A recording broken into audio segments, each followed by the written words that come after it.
ನೋಡಿ, ಮೊದಲೇದ್ದು ಸಿದ್ದರಾಮಯ್ಯನವರ ತುಷ್ಟೀಕರಣದ ರಾಜಕಾರಣದ ಇದು ಒಂದು ಪರಾಕಾಷ್ಠೆ. ಇದು ಈಗ ನಾನು ಒಂದು ಪ್ರಶ್ನೆ ಕೇಳ್ತೇನೆ, ಸಿದ್ದರಾಮಯ್ಯ ಹಿಜಾಬ್ ಬ್ಯಾನ್ ಎಲ್ಲಾಗಿತ್ತು? ಸಿದ್ದರಾಮಯ್ಯನವರು ತುಷ್ಟೀಕರಣ, ಸಿದ್ದರಾಮಯ್ಯನವರು ಅವರು ಮೂರ್ಖರಲ್ಲ, ಅವರು ತಿಳಿದೇ ಈ ರೀತಿಯ ಸಂಗತಿಯನ್ನು ಮಾಡ್ತಾ ಇದ್ದಾರೆ. ಅವ್ರಿಗೇನೋ ತಿಳುವಳಿಕೆ ಇಲ್ಲ. ಈ ರೀತಿ ಹಿಜಾಬ್ ಬ್ಯಾನ್ ಆಗಿಲ್ಲ.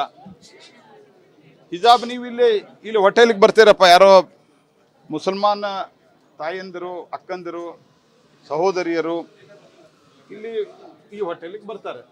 ಅವ್ರಿಗೆ ಹಿಜಾಬ್ ಹಾಕೊಂಡ್ಬರ್ಬೇಡ ಅಂತ. ಹಿಜಾಬ್ ಬ್ಯಾನ್ ಅರ್ಥ ಏನು?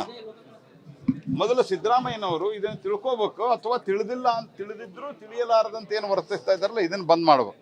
ಹಿಜಾಬ್ ಬಂದ್ ಆಗಿರೋದು ಸ್ಕೂಲು, ಕಾಲೇಜು ಮತ್ತು ಇತರ ಕಡೆಯಲ್ಲಿ ಯೂನಿಫಾರ್ಮ್ ಇದೆ, ಅಂದರೆ ಡ್ರೆಸ್ ಕೋಡ್ ಇದೆ. ಆ ಡ್ರೆಸ್ ಕೋಡ್ ಇದ್ದಲ್ಲಿ ಡ್ರೆಸ್ ಕೋಡನ್ನು ಫಾಲೋ ಮಾಡಬೇಕು. ಆ ಡ್ರೆಸ್ ಕೋಡನ್ನು ನಾವು ಫಾಲೋ ಮಾಡೋದಿಲ್ಲ ಅಂತಂದರೆ ಅವರು ಹಿಜಾಬ್ ಹಾಕೊಂಡ್ಬರ್ತಾರೆ. ನಾಳೆ ಇನ್ನೊಬ್ಬರು, ಆವಾಗಲೇ ನಡೆದಿತ್ತಲ್ಲ ಇದು, ನಾಳೆ ಇನ್ನೊಬ್ಬರು ಸಂಘಟನೆಯವರು ನಾವು ಕೇಸರಿ ಶಾಲೆ ಹಾಕ್ಕೊಂಬರ್ತೀವಿ ಅಂತಾರೆ. ನಾಳೆ ಇನ್ನೊಬ್ಬರು ನಾವು ಟೊಪಿಗೆ ಹಾಕ್ಕೊಂಬರ್ತೀವಿ ಅಂತಾರೆ, ಇನ್ನೊಂದು ಯಾವುದೋ ರೀತಿಯ ಟೊಪಿಗೆ.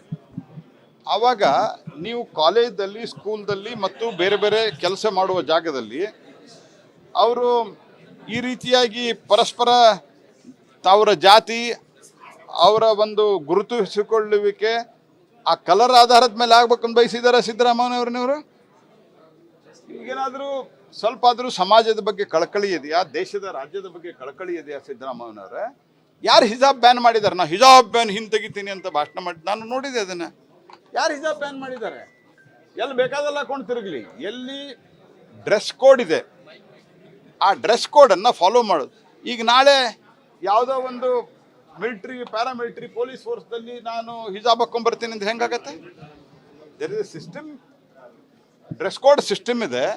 ತುಷ್ಟೀಕರಣಕ್ಕಾಗಿ ಈ ರೀತಿ ಮಾಡಬಾರದು. ಮತ್ತು ಎರಡನೇದ್ದು, ಹೈಕೋರ್ಟು ಇದರಲ್ಲಿ ಸ್ಪಷ್ಟವಾದಂಥ ಜಡ್ಜ್ಮೆಂಟನ್ನು ಕೊಟ್ಟಿದೆ. ಹಿಜಾಬ್ ಇಸ್ಲಾಮಿನ ಒಂದು ಭಾಗ ಅಲ್ಲ. ಎಲ್ಲಿ ಅವರು ಹಿಜಾಬ್ ಬ್ಯಾನ್ ಮಾಡಿಲ್ಲ, ಐದರ್ ಹೈಕೋರ್ಟ್ ಆರ್ ಸುಪ್ರೀಂ ಕೋರ್ಟ್, ಎಲ್ಲಿ ಡ್ರೆಸ್ ಕೋಡ್ ಇದೆ ಆ ಡ್ರೆಸ್ ಕೋಡನ್ನು ಫಾಲೋ ಮಾಡಬೇಕು. ಯೂನಿಫಾರ್ಮ್ ಸಿಸ್ಟಮ್ ಏನಿರುತ್ತೆ ಅಲ್ಲ, ಕಾಮನ್ ಭಾಷೆಯಲ್ಲಿ uniform, otherwise proper word is dress code. ಆ ಡ್ರೆಸ್ ಕೋಡನ್ನು ಫಾಲೋ ಮಾಡಬೇಕು.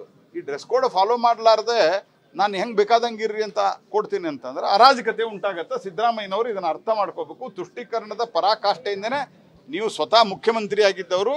ಆ ಸಂದರ್ಭದಲ್ಲಿ 2018ರಲ್ಲಿ ನೀವು ಸೋತಿದ್ರಿ ಅನ್ನೋದನ್ನು ನೀವು ನೆನಪಿಟ್ಕೋಬೇಕು.